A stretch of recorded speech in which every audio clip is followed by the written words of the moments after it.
Well guys, it looks like the App Store is once again working on older Apple devices. Now I have no idea why this is. A lot of people commented this on my past few videos and asked me to cover this. And for those who don't remember, a couple months ago I made a video about this exact issue and the App Store was not working. But now, out of nowhere, the App Store is once again working and everything loads like it did many years ago. It's very cool to see. Now, I don't know the exact reason as to why this happened. If I had to guess, maybe someone who works at Apple decided to fix the certificates and to make the servers for the App Store work once again, but I find that hard to believe. I mean, maybe if someone who watches my videos does work at Apple and fix this, thank you so much for making this possible. But ultimately, guys, this is really cool stuff to see because this is a huge step in actually making older devices like these usable, especially when the App Store is working. It just makes it feel so much more nostalgic. But one thing, of course, is that you're not actually going to be able to download any apps, which is pretty unfortunate, but there is a very easy workaround to that if you have a jailbroken device. In this case, the iPhone is already jailbroken, but if you guys are still confused as to how to jailbreak, there's a lot of tutorials out there. Maybe I can make a video on this in the future, just let me know in the comment section below. But once you guys do open up Cydia, you're going to want to install the Invoxy Play Games repo, which I'll have linked on the video right here. But it's as simple as installing that repo and then installing Checkmate Store. This tweak is essentially going to remove the limitations when it says this app is not compatible with this iPhone. So this is a very powerful tweak.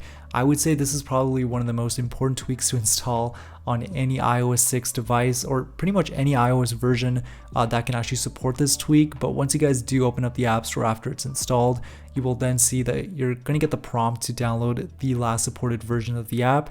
And yeah, it's as easy as that.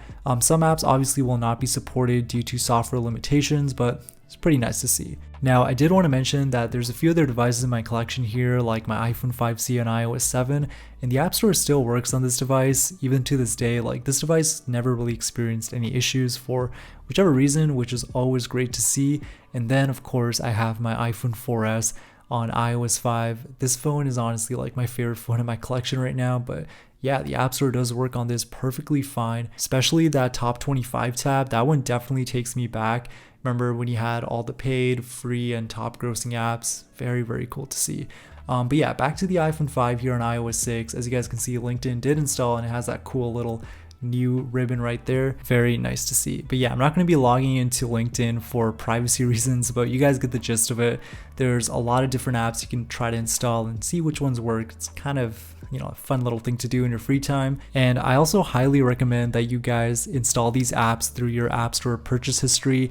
And the reason behind this is because when I try to install a lot of these apps, when I'm not logged in or if I use the search bar, it simply prompts me to log back in.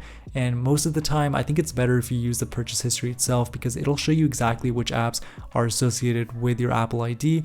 And you'll learn that not every single app is going to work. Usually if apps existed back in 2012, it should work for the most part, but like I said, you know, it really is kind of like trial and error. You just got to try out different apps and see which ones work. But the fact that the App Store is up and running is a pretty big deal, even in 2023. And of course, to top it off, Siri is also randomly working now as well, which is just amazing to see. But it really makes me question, what do you guys think Apple did behind the scenes to actually make all of this work? Because these things weren't working like a few months ago, and then out of nowhere the App Store comes back, Siri comes back. Who knows, maybe Apple Maps is going to come back next. We have no idea, but really does make me question a lot about whether Apple watches these videos. But that's going to be a mystery. If anyone knows, comment down below. Anyways, catch you guys on the next one.